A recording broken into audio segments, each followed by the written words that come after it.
Guys, ito tayo isang adobong paksiw guys. Ayan. Lagyan natin guys ng talong. Yung ating ipapaksiw guys ay galunggong na isda. Ayan guys. Oh. Mura na ngayon ang galunggong guys. Ito yung ating sangkap. Yung kamatis, sibuyas, bawang.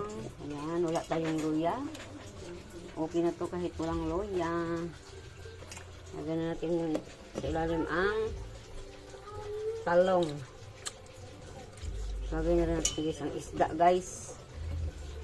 Ayan, hiliran natin yung isda dyan. Marami ito guys, 1 kilo.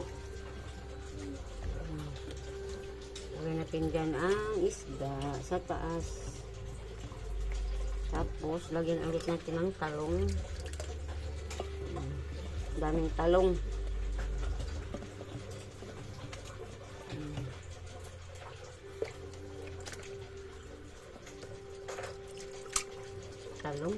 Talong. Ulit ng isda. Ibabaw.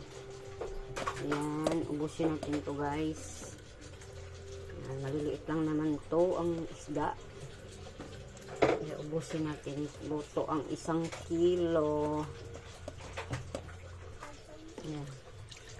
Adobong paksiw. Nagalunggong.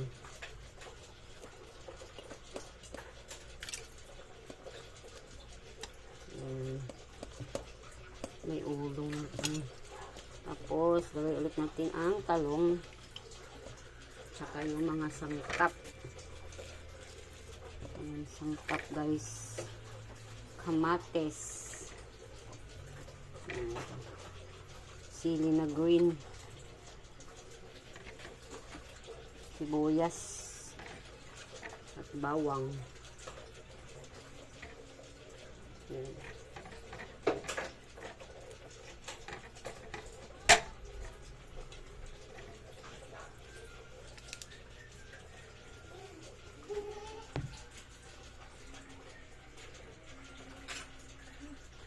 Lagyan natin sa guys ng toyo.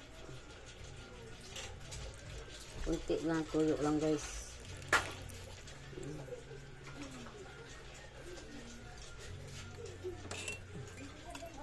Lagyan natin ng kunting tubig.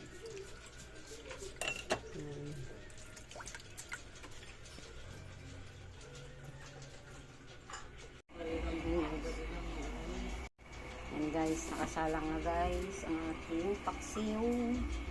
Lagyan natin sa guys ng mantika kasi adobong paksiw.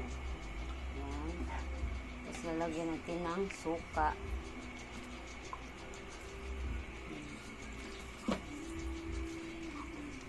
Lagyan natin guys yung susunin guys. Susunin.